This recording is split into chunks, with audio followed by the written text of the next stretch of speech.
Hola, Clara Brugada. Hola, Sabina.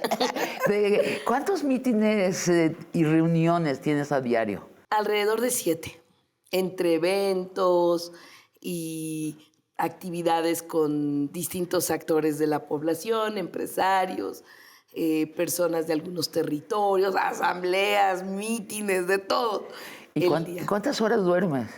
Ah, pues yo calculo que unas 6 horas ahorita.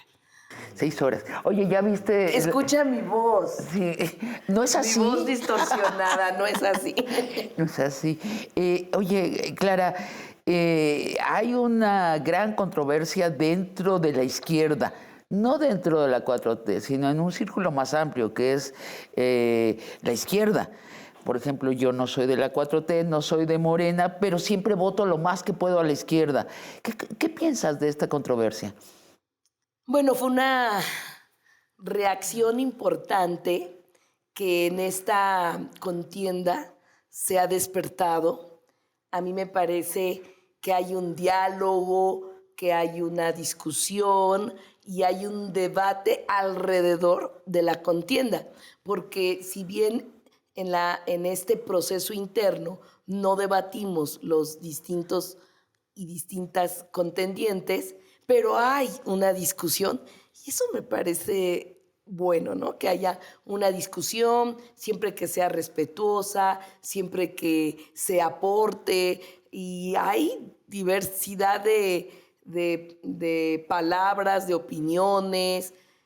Pero también hay un peligro de decepción, porque la verdad es que los términos en que está la discusión es quién tiene el proyecto de izquierda y quién nada más está en la izquierda y no tiene proyecto. Sí. Bueno, este es un cuestionamiento importante a Morena, Sí, ¿no? porque a final de cuentas, quien quede debe de enarbolar justamente los objetivos de la cuarta transformación. Entonces, antes de contender, se debería de priorizar este tema, que todos y todas podamos conocer, defender, enriquecer, mejorar el proyecto de la cuarta transformación, que no es nuevo. Lo que estuvimos hablando aquí hace un par de semanas con el Fisgón, con Paco Ignacio Taibo y Vicente Serrano, es ¿por qué no hay filtros para ser candidato de la izquierda? Bueno, por lo menos saber la definición de la palabra izquierda. Y no decir, bueno, es que ¿quién tiene el izquierdómetro? Bueno, tienes que saber primero qué es la izquierda, por lo menos para poder aplicarla. No es espontáneamente que vas a tener un proyecto de izquierda. Primero sabes qué es de izquierda, luego desarrollas un proyecto. Sí es preocupante. Pues creo que este proceso está dando muchas luces de cómo deben continuar otros procesos. El tema de que podamos tener un proyecto acorde con lo que queremos desde Morena es muy importante, porque eso es ahorita en una o en Campaña. un espacio interno, Campaña ¿sí? interna. En este espacio, digamos, interno. Es que línea es ahora nuestro Sí, sensor de tenemos que palabras. estar. Bueno, yo digo las palabras verídicas y tú dices los eufemismos, si te parece. Y entonces, ahora imagínate después, ¿no? Cuando ya se es gobierno o se tiene la representatividad popular, dependiendo el cargo, pues entonces tiene que haber una muy buena claridad y dosis sobre el proyecto de Morena. No solo se trata de buscar quién está mejor posicionado o posicionada, sino que lleve esta gran tarea de seguir lo que decimos, profundizando la cuarta transformación. Mira, 2024 es clave, ¿no? Sí. Porque es la segunda fase de la cuarta transformación. Por lo tanto, lo que se logró en la ciudad y en el país, pues debe continuar y debe profundizarse y debemos hacer énfasis en aquello que haya faltado o en aquello que desde el proyecto de Morena se considere más importante tocar. Porque lo que hay que decir es que los electores usuales de la izquierda no votamos por la izquierda como irle al Guadalajara o al Necaxa, sino porque queremos beneficios concretos. Queremos beneficios concretos en nuestra vida cotidiana y la de nuestra comunidad, en este caso, la comunidad chilanga, la Ciudad de México. Así es. Pues eso es lo que significa profundizar la cuarta transformación, hacer que esta ciudad cada vez haya más justicia, haya más democracia, haya más participación, haya sustentabilidad, es decir, aquellos principios básicos universales que nos unen. Déjame preguntarte muy concretamente sobre estos beneficios concretos. Dijiste, voy a convertir a la Ciudad de México en una ciudad de clases medias. ¿Qué quiere decir eso concretamente? Eso significa combatir las desigualdades, que tiene su traducción en menos pobreza. Menos es pobreza. decir, en esta ciudad todavía tenemos una situación grave de desigualdad de cientos de miles y millones de personas que se encuentran en pobreza. Entonces, cuando decimos queremos una ciudad de clases medias, significa que esta población mejore en sus ingresos, que todas puedan tener servicios públicos básicos. Y no estoy diciendo algo que quién sabe si se logre. Mira, ya Coneval hizo evaluaciones de cómo por primera vez se detuvo la fábrica de pobres en este país con el sistema económico y cómo se ha logrado sacar a más de 8 millones de la pobreza en el país. Ahora, ¿cómo lo harías en la Ciudad de México? O sea, en la Ciudad de México hay 8 millones de habitantes. Y se logró. 4 son pobres, 4 millones son pobres. ¿Qué harías por ellos? El primer punto es combatir las desigualdades de infraestructura social, que eso significa... Transporte. Que eso significa que en todas las colonias con mayor pobreza se pueda tener condiciones y derechos para acceder a los servicios básicos, es decir, zonas que no tienen agua. Entonces tenemos que garantizar que la población tenga agua. Zonas en donde todavía no hay iluminación o pavimentación, entonces tenemos que garantizar la infraestructura social básica o infraestructura de deporte y cultura como lo hicimos en Iztapalapa. Lo que yo te estoy diciendo no es un tema... Esotérico. Así es, sino es algo que ya probamos. Imagínate Iztapalapa, la zona con mayores desigualdades en esta ciudad, en donde logramos construir la infraestructura más ambiciosa y la obra más grande en la historia de Iztapalapa y de la ciudad desde una alcaldía. Entonces, ¿qué significa combatir las desigualdades? Que haya más infraestructura deportiva, como pueden ser albercas, canchas, espacios donde se pueda aprender diversidades de deportes o cultura, que no haya solo auditorios concentrados en algunas partes de la ciudad. En Polanco y en a eso se le Coyoacán. llama justicia territorial, a eso se le llama derecho a la ciudad. Es decir, que la población pueda disfrutar del uso y del usufructo de la ciudad con equidad y que garantice pues que la población pueda tener las condiciones en el espacio público, ya sea en la última colonia de Tláhuac o en la primera colonia de la Miguel Hidalgo. Y las clases medias son la otra mitad de la población de México. Sí. Esos te dan igual. Las clases medias, primero, un reconocimiento a las clases medias de esta ciudad, porque tiene una clase media fuerte esta ciudad. Y entonces, ¿qué necesitamos para las clases medias? El tema número uno es el tema de seguridad. Y entonces tiene que haber más seguridad, no solo para las clases medias, para toda la ciudad, pero ahí está incluido. Mira, en Iztapalapa bajamos el 57% de incidencia delictiva. Fuimos la alcaldía que más invirtió en seguridad. Hicimos caminos de mujeres libres y seguras. Yo pregunto, en cualquier colonia de clase media de esta ciudad, pues le convendría caminos muy iluminados para que nuestras mujeres y niñas puedan caminar con confianza y sin temor. Y también otros temas como la movilidad. Déjame detenerte allí un momento. Hoy en la madrugada dije que te iba a entrevistar y dije, ¿qué le pregunto? Y una pregunta que se repitió mucho es las utopías. Cuando dices estos conjuntos donde hay acceso a la cultura, hay acceso a las artes, hay acceso a instalaciones deportivas, etcétera. Hemos oído últimamente mucho de tus utopías. ¿Construirías en Polanco y en la del Valle utopías? Por supuesto que sí. ¿Por qué? ¿Y de qué les sirve a la clase media? Bueno, estas son gente que paga su deportivo.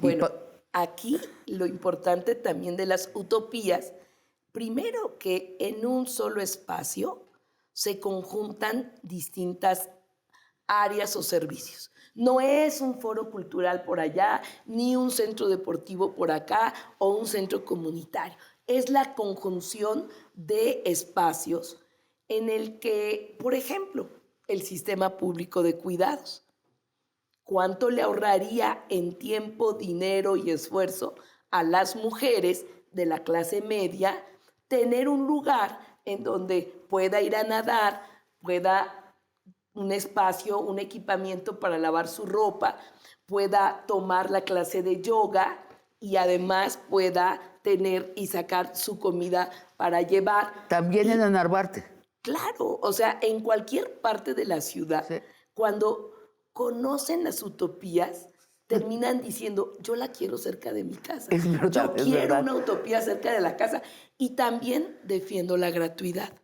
¿Por qué? Pues porque tienes condiciones, aunque seas de clase media, pues para destinar recursos para otros temas, para comprar libros o tienes tiempo, gracias a las utopías, para obtener ingresos. También es un centro comunitario, es decir, allí conoces a tus vecinos. Allí convives. No solo en los temblores, oye, también serían las utopías. Claro, allí tienes el espacio de mayor convivencia.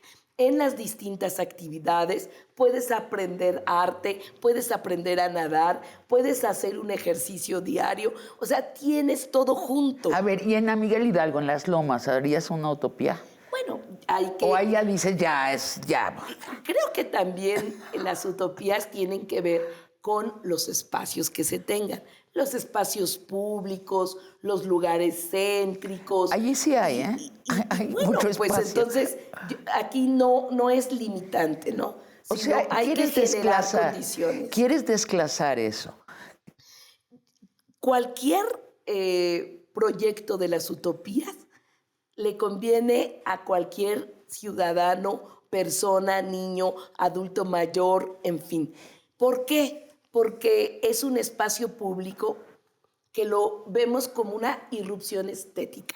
Empezando por allí, es una bellísima construcción que tiene las condiciones y los espacios de convivencia, de aprendizaje y que puede unir, puede lograr construir tejido social y puede hacer que la población se pueda desarrollar. Mira, las utopías son también una escuela o una fábrica de ciudadanía. Es decir, no solo vas a aprender a nadar o vas a aprender a tocar saxofón, sino que también aprendes sobre derechos humanos y te conviertes en defensora de los derechos humanos. Claro, y aprendes sobre género y tomas conciencia. Claro, hay muchas cosas que preguntarte porque esta ciudad es enorme. Sí. Los dos rubros que más preocupan a los chilangos, según las encuestas, son seguridad y agua. Te voy a preguntar más sobre seguridad luego de un corte. ¿Qué pasó en Iztapalapa? ¿Cerraste las estancias infantiles? Yo creo que las estancias infantiles deben ser columna vertebral del sistema público de cuidados. ¿Verdad que sí? En todos lados, en centros de trabajo, en universidades, en espacio público, en los territorios. Falta muchísimo distintos. en la Ciudad de México. Falta mucho, pero es como un plan, es como el metro, es como las grandes estrategias urbanas de esta ciudad.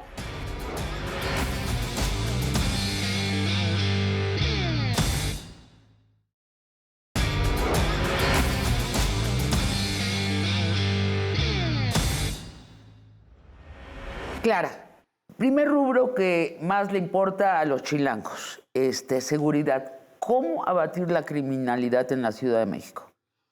Bueno, el tema de seguridad es muy relevante. No se puede dejar ni un día y ni una hora este rubro, es decir, no podemos descansar en este tema. Este tema tiene que tener mucha inversión, tanto en equipo, en tecnología, pero también, además de los números y además de los gabinetes para la construcción de la paz y seguridad y la coordinación entre los 3 niveles de gobierno, que esto es muy importante, también tenemos que pensar en construcción de paz, en construcción de territorios de paz, y esto va más allá. Y eso significa que en las escuelas podamos trabajar el tema de paz, que en los territorios con mayores problemas de inseguridad podamos trabajar mucha formación en los funcionarios, en todo el gobierno que se despliegue para atender las causas. ¿Y cuáles son tus números en Iztapalapa? Concretamente te pregunto con respecto a la violencia contra las mujeres, porque Iztapalapa era un problema para las mujeres. Bueno, en Iztapalapa cuando llegamos teníamos 1,087 denuncias de alto impacto, de los delitos de alto impacto. Y ¿Cada cuánto? ¿Diarias? Al mes. Al mes. Y terminamos en agosto de este año con 359 denuncias, de 1,087 a 359 ¿Lo puedes denuncias. replicar en la Ciudad de México? Por supuesto. ¿Cómo? Primero, con la construcción de la coordinación. Esto ya existe, pero hay que apuntalarlo más. Yo dirigía el gabinete para la construcción de la paz y seguridad todas las mañanas. Todas las mañanas los mandos de la Secretaría, los mandos de la Guardia Nacional, los mandos de la Fiscalía y la evaluación permanente de las calles, colonias y territorios con mayor inseguridad. Esto significa que cada mes la policía tenía que estar enfrentando una evaluación muy concreta georreferenciada sobre los lugares donde hubiera mayor inseguridad. Entonces, eso implica mayor esfuerzo tecnológico y la prevención. Bueno, los senderos seguros, que son estas avenidas hiperiluminadas a toda hora. Yo parto de que una calle iluminada es una calle más segura. Entonces, ¿qué queremos? Queremos que haya la iluminación suficiente y se transforme esta ciudad en un territorio con más seguridad, con más iluminación, con mayor patrullaje y atendiendo todo lo que puede involucrar problemas urbanos y que tengan que ver con la seguridad. De nuevo, ¿lo puedes replicar? Prevención. Digo, es una ciudad enorme esto. No, claro. ¿Cuántos kilómetros te imaginas que necesitan ser iluminados intensamente en la Ciudad de México? Pues mira, nosotros logramos más de 300 kilómetros de caminos en los primeros 3 años. Ajá. Y después la gente me dijo, oye, quedó maravilloso los caminos, pero te das vuelta media cuadra y ya está oscuro. y decidimos apostarle a la construcción de la comunidad iluminada, comunidad segura, que significa iluminar todas las calles, callecitas, andadores. ¿Toda la noche? O sea, todas Sí. las noches están iluminadas, pero lo que te quiero decir es que es un proceso largo. En 3 años se va a concluir esa tarea. Pero eso es importantísimo, porque entonces vas construyendo comunidades completas muy iluminadas. Incluso hasta diseñamos el poste de género, que es una lámpara que da mensajes de género a las mujeres. Pero a lo que voy es que sí, tenemos Sí que se iluminar puede. la ciudad, tenemos que prevenir, tenemos que coordinar sector por sector, evaluar calle por calle y podemos mejorar. Mira, yo he comprobado... Claire, déjame desviarte Sí. porque yo tengo la Sí, sí. ambición de veras cubrir gran territorio contigo. Entonces, te pregunto un paréntesis, estancias infantiles. El presidente abjuró de las estancias infantiles. ¿Qué pasó en Iztapalapa? ¿Cerraste las estancias infantiles? Yo creo que ¿O le cambiaste nada más el nombre? tendremos que discutir el tema mayor de las decisiones que hubo a nivel federal sobre las estancias infantiles. No es que desaparecieran las estancias infantiles, sino se trasladó un subsidio que existía y que A los dueños de las estancias. que pasó a las personas. Bueno, pero aquí lo importante es que las estancias infantiles deben ser columna vertebral del sistema público de cuidados. ¿Verdad que sí? En todos lados, pues a una mujer, lamentablemente, que le recae el tema de cuidados, y digo lamentablemente porque no debe de ser, pero este es el tema. O sea, Sí. tenemos que tener estancias infantiles en todos lados, en centros de trabajo, en universidades, en espacio público, en los territorios. Falta muchísimo distintos. en la Ciudad de Falta México. mucho, pero es como un plan, es como el metro, es como las grandes estrategias urbanas de esta ciudad. A lo mejor no lo logras en 6 años garantizar la universalidad de estancias infantiles, pero debe quedar claro que para los gobiernos de la Cuarta Transformación es fundamental liberar a las mujeres de este tema con espacio público garantizado. Entonces, empiezas y planeas. En 6 años, ¿cuántas podemos lograr? Y lo vamos haciendo y vamos priorizando por territorios, por espacios. Eso es lo que hay que hacer. Estancias infantiles, lavanderías, comedores, casas de día para los adultos mayores, espacios para atender rehabilitación a personas con discapacidad y hasta spas. Hasta spas. Va a haber Como spas para en todos los las chilangos y utopias. chilangas. Claro, Está claro. muy bueno. Es una maravilla. Son espacios para liberarle tiempo a las mujeres. Clara, el agua. Iztapalapa, a mí me escribieron hoy en la madrugada y me decían, nosotros seguimos teniendo problemas de agua. Pues es que el agua no es una atribución para resolver el problema de las alcaldías. Es una atribución de la ciudad. O sea, ninguna alcaldía... Ahora, bueno, con mayor razón Claro. te digo, ¿qué se va a hacer? harías? Sí. Bueno, ¿qué se va a vamos hacer? Me gusta tu Sí. decreto de que tú vas a hacer. Claro que sí. Mira, tenemos que hacer o seguir un plan metropolitano, ¿sí? El tema del agua en la ciudad tiene que ver con lo que ya tenemos de agua. Tiene, por supuesto, seguir con el tema de evitar que las fugas se conviertan en derroches, lo que genera sí. la escasez de agua y garantizar más agua, pero te voy a platicar rápidamente. Yo sé que una experiencia que tuvimos en los últimos meses que estuve gobernando Iztapalapa.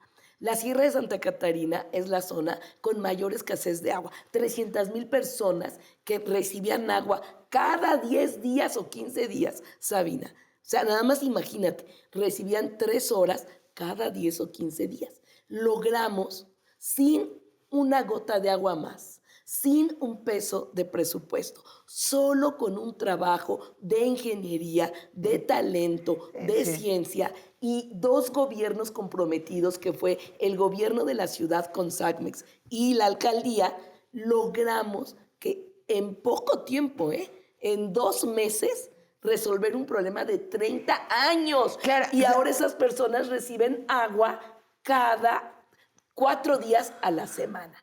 Uno puede decir, bueno, no se resolvió todo. 4 días a la semana, después de recibir 3 horas cada 15 días, es una maravilla. Pero lo pongo como ejemplo porque una gran estrategia en esta ciudad es meterse de lleno a todas las zonas donde hay escasez de agua, que puede ser en Tlalpan, que puede ser en Azcapotzalco, que puede ser en cualquier punto de la ciudad, y meterse a desarrollar estrategias de ingeniería para poder resolverlos. Pero también hablaba yo de un programa metropolitano. Qué bueno que ahora está la maestra Delfina Gómez como gobernadora, porque nos va a permitir, entre ambas entidades, resolver un tema histórico de lograr un plan metropolitano y cambiar el modelo de gestión del agua. Hablando de Delfina, hablando del plan metropolitano, hablando de algo que me gusta mucho tuyo, Clara, que te vas a los ductos. O sea, que hablas muy concretamente de los problemas a nivel físico, que yo creo que es el único que existe. Yo creo que todo lo demás son nuestras estrategias para no llegar a la realidad.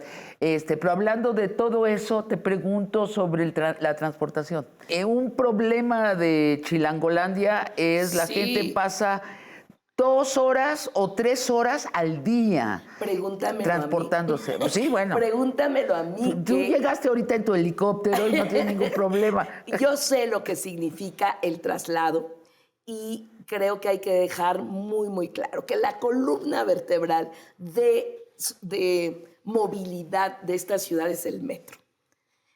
Y vas a quedar maravillada, Sabina, cuando veas cómo quedó la línea 1 del metro, que fue renovada, modernizada, mejorada. ¿Cuándo se inaugura?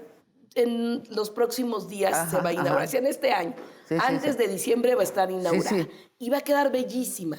Entonces, ¿qué es lo que hay que hacer? Pues ahí está la ruta, digo yo.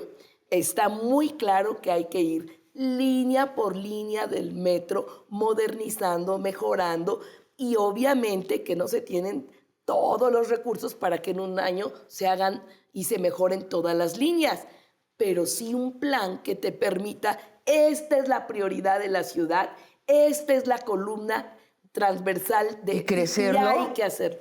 Vamos primero yo te estoy diciendo que no es cualquier cosa, son miles de millones de pesos, y que antes de estar pensando en crecer al metro, hay que mejorarlo, Bueno, hay otros transportes como son el cablebús, que sí tiene que estar creciendo, que sí se tiene que ir revisando. Ya hay estudios en donde más tiene que crecer. Va a llegar uno a Santa Fe, ¿no? Y el trolebús como un instrumento, como un medio de movilidad sustentable. Entonces, hay un conjunto de esfuerzos que dejó Claudia Sheinbaum, que tenemos que recuperarlo, que tenemos que profundizarlo. ¿Y qué es lo que soñamos, Sabina?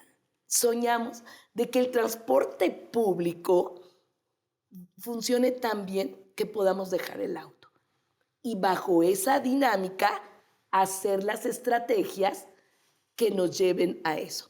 Seguramente no se logra en poco tiempo, pero ese es el camino de la cuarta transformación. Los camiones son una pesadilla. Pues claro, tenemos que ir sustituyendo el transporte que no funciona para esta gran ciudad. Tenemos que este es otro tema metropolitano. El tema del agua, el tema de la seguridad, el tema de la movilidad, son temas metropolitanos, porque aunque resuelvas mucho aquí en la ciudad, pues entran y salen todo este transporte del Estado de México, que yo creo que hay que hacer un gran proyecto metropolitano. Es más, yo creo que debe haber gobiernos metropolitanos. A ver, ay, ¿qué tal? Que es lo más avanzado, ¿eh? A ver, construiste un cablebús en Iztapalapa, un piso elevado para los camiones, construiste las famosas utopías, construiste senderos seguros. Como decimos los chilangos, ¿con qué ojos?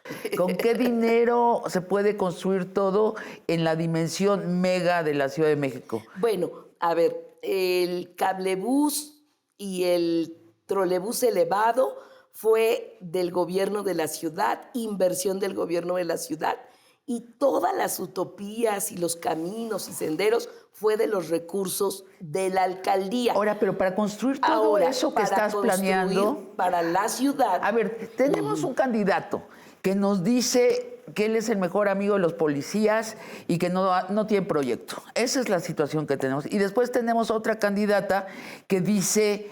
No, el proyecto, y empieza a hablar de cablebuses, de utopías, de senderos seguros, kilómetros de senderos seguros. Inevitablemente viene la pregunta, ¿con qué dinero? Claro ¿Habrá? que sí. Claro que sí. Si yo te estoy diciendo que obviamente no son tiempos de hablar de propuestas ni de números, pero sí de ideas. Sí. Y en eso, y de proyectos. Así es. Así que hablando de ideas y de proyectos, es porque se puede hacer y porque hay los recursos. O sea, tú eres economista. Porque está dejando Claudia Sheinbaum una ciudad que va muy bien en las finanzas y porque yo creo que también debe seguirse bajo esta línea y obtener más ingresos sin aumentar impuestos y hacer más eficiente la captación de lo que hay. Con todo eso, por supuesto, que si hubo recursos para mejorar la línea 1 del metro, tiene que haber recursos para mejorar la línea 2 del metro. Si hubo recursos para construir el cablebús A, B, pues, y ahorita el que se está haciendo, pues tiene que haber recursos para construir el cablebús D, E y F. Y es decir, no estoy hablando de sueños que no se realicen. Tú sabes Por eso que soy una mujer que gobierna eficazmente, que administra bien los recursos. ¿Y eres economista? Soy economista. Entonces, ¿sabes si hay dinero o no? Y sé que hay. Si te estoy poniendo ejemplos de lo que ya se hizo y de lo que se tiene que hacer. La transformación del espacio público con las utopías, el sistema público de cuidados, pues se convierten en prioridad porque desde mi punto de vista es el momento de hacer justicia a las mujeres. Han pasado muchos momentos históricos, revoluciones, movimientos sociales, y lo que ha quedado intocado, Sabina, es la situación de las mujeres. Entonces, sí, alcanza para movilidad, para seguridad, para ver lo del agua, pero también para el sistema público. Vamos a un corte y nos vamos a las últimas preguntas de esta rapidísima, intensa entrevista. Muy bien. La cultura es esencia de un proyecto de transformación y de izquierda. Debe estar ligada a la diversidad, a la libertad, a la expresión máxima de la población. Y eso es lo que queremos, que cambie la vida y que construyamos nuevas generaciones de niñas, niños y jóvenes con arte, no en lugares élites, sino a lo largo y ancho de la ciudad. Y eso es lo que tenemos que hacer. Esta gran ciudad, ver la cultura como esencia, como sustancia y no como adorno.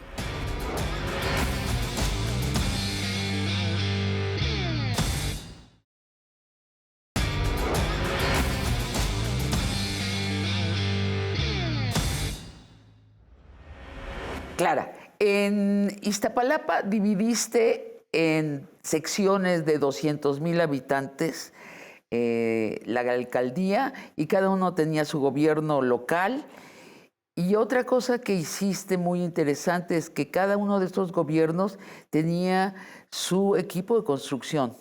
Eso explica un ahorro, tú me dirás de cuánto fue, pero yo, a ojo de buen cubero, calculo que es más del 30% de lo que ahorraste en presupuesto al construir. ¿Harías el mismo modelo en la Ciudad de México? Lo que tenemos que hacer en la Ciudad de México sí tiene que ver con la descentralización de las grandes secretarías, sin que implique mayor costo en burocracia, ¿no? Sí, Justamente lo que claro. queremos es aterrizar al gobierno.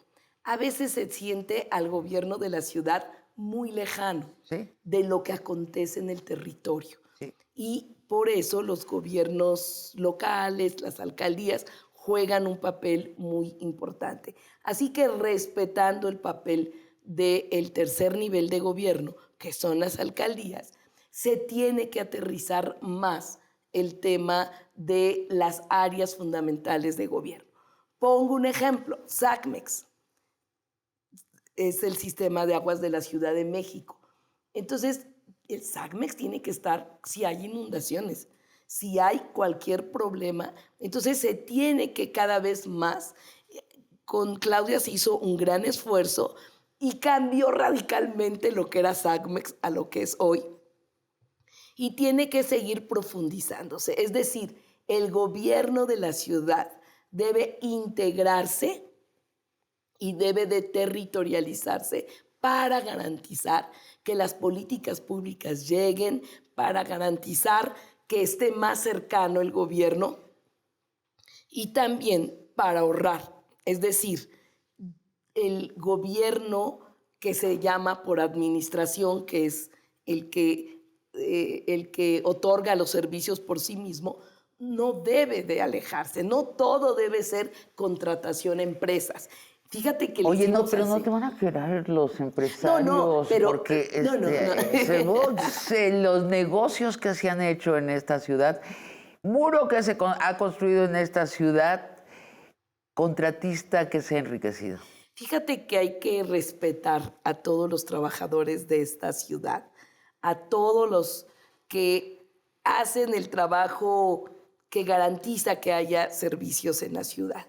Así que lo que tenemos que hacer es la utilización del gobierno para ahorrarnos. No quiere decir que no se va a contratar empresas. Por supuesto que muchas obras requieren empresas, pero también hay muchos temas de servicios que se pueden hacer desde administración y sale más barato. Los caminos de mujeres libres y seguras se debe hacer por administración.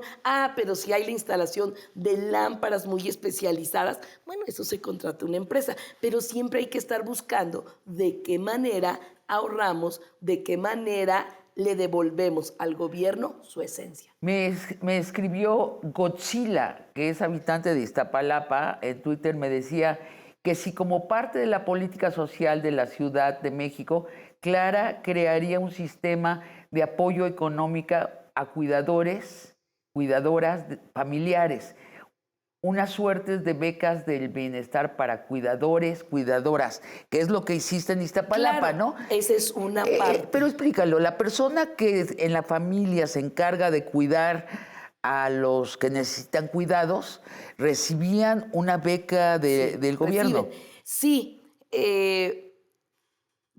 en dos aspectos está el sistema público de cuidados.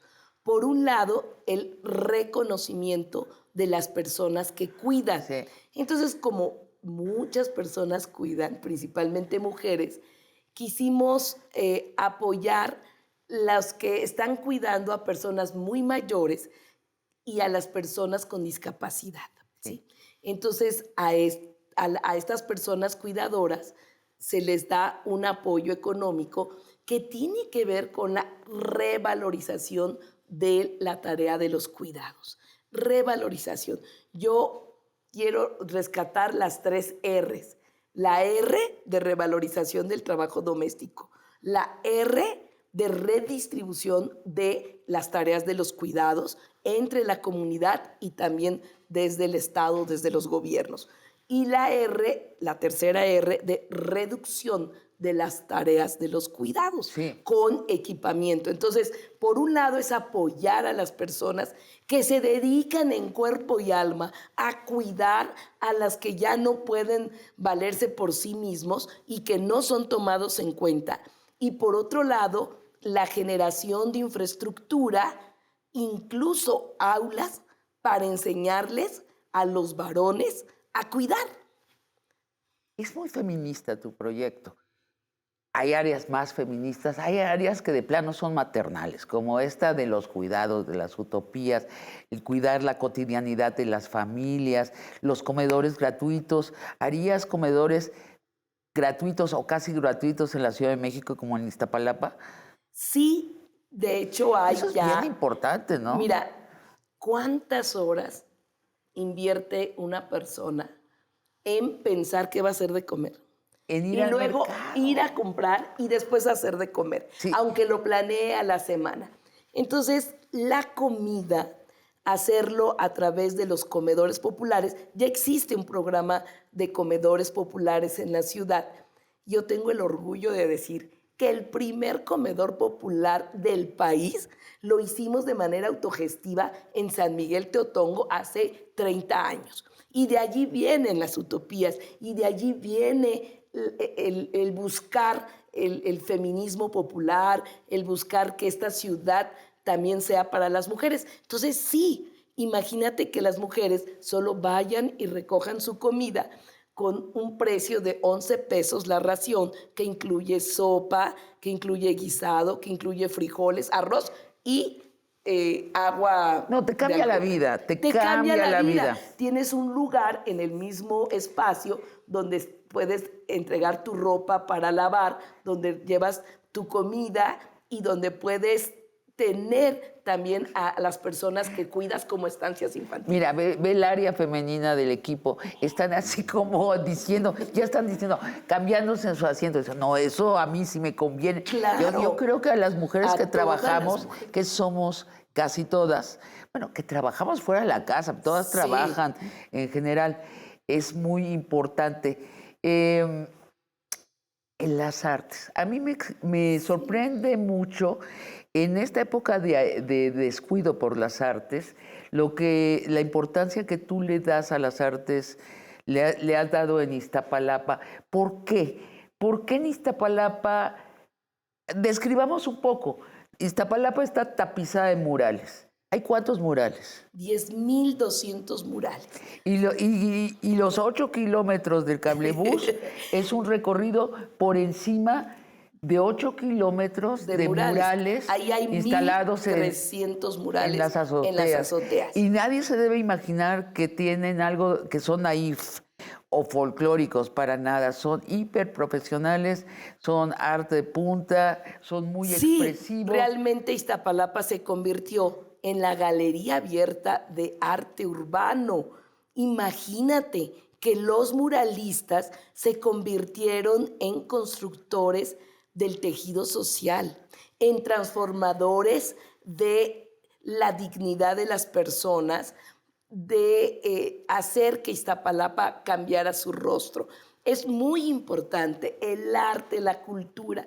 Costó al principio que la gente dijera que en su propia barda, su propia fachada, allí se hiciera el mural.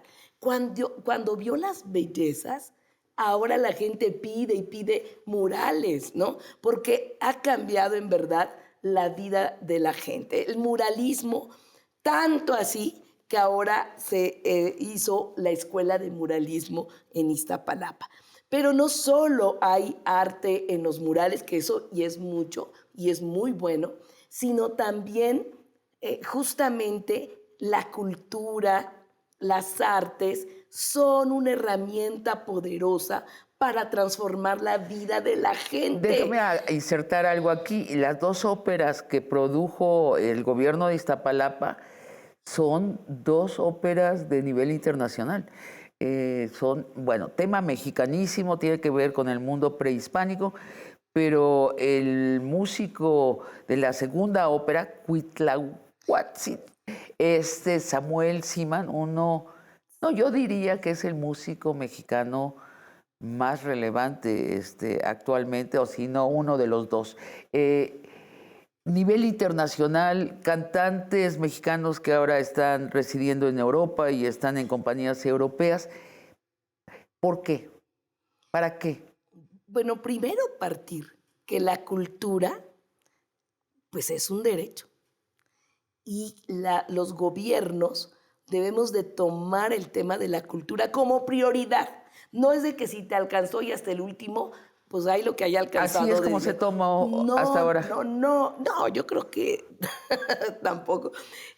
A mí bueno, creo yo que la cultura es esencia de un proyecto de transformación y de izquierda, porque la cultura como política pública debe estar ligada a la diversidad, a la libertad, a la expresión máxima de la población y de aquellos seres maravillosos que son artistas, ¿no? Entonces hay que apoyar a los creadores, hay que apoyar a los artistas y hay que hacer de esta maravillosa Ciudad de México la más cultural.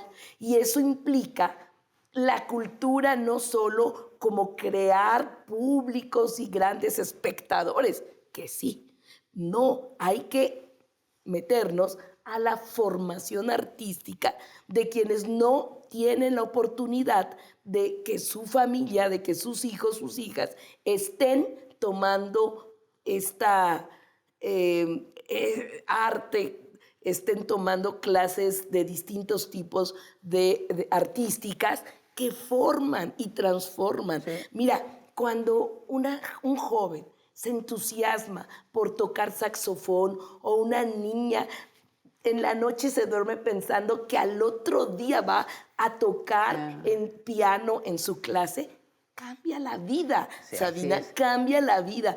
Y eso es lo que queremos, que cambie la vida y que construyamos nuevas generaciones de niñas, niños y jóvenes con arte. Entonces, ¿qué necesitamos? Una cantidad enorme de artistas abocados a la formación artística, no en lugares élites, sino a lo largo y ancho de la ciudad. Y eso es lo que tenemos que hacer. Esta gran ciudad, ver la cultura como esencia, como sustancia y no como adorno. Y como pegamento también. Sí, platicábamos en alguna ocasión esto de que en la Ciudad de México le pusieron impuestos y reglamentos a los espacios donde se da la cultura como si fueran restaurantes de lujo o table dancing. Es muy difícil eso hay que hacer modificar. Cultura. Hay que quitar todo eso, ¿no? Totalmente. Mira, la Constitución de esta ciudad. Si yo quiero hacer en el patio de mi vecindad... Una galería, bienvenida. Exacto. Y apoyo para que haya más galerías en todos lados. Teatro pues en el kiosco del Zócalo de mi alcaldía, pues que me den permiso y lo hago, pero que ya no me moleste. Si en mi casa, si en mi cocina, yo quiero tumbar y las paredes y dejarlas a la mitad, así se hacía teatro en Polonia, en la Polonia comunista. Y la gente se sienta en mi sala alrededor, que se pueda, ¿no? Claro, o sea, todo lo que sea cultura debe ser apoyado y no debe ser restringido.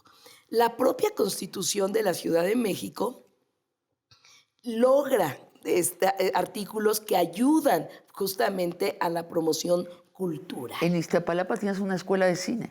Tenemos la escuela maravillosa de cine y fotografía que se llama Pogualizcali, que significa la casa de las historias. ¿Y de qué se trata? Se trata de la formación de 2,000 personas que cada semestre entran a tomar clases en 35 talleres de cine y fotografía para que cuenten otras historias, para que hablen de las historias que ellos tienen, viven, sueñan o se enfrentan todos los días. Y eso es lo que está pasando. Esta escuela ha tenido un éxito rotundo y eso es lo que queremos, ¿no? Queremos que esta ciudad se convierta en un polo cultural internacional y que haya producción de todo lo que podamos tener de cultura.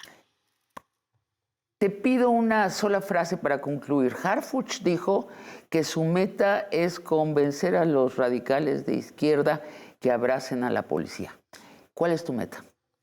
Mi meta es lograr que las niñas, los niños, los jóvenes de esta ciudad abracen la cultura y el deporte para transformar la vida de esta ciudad en ciudades o territorios de paz e igualdad.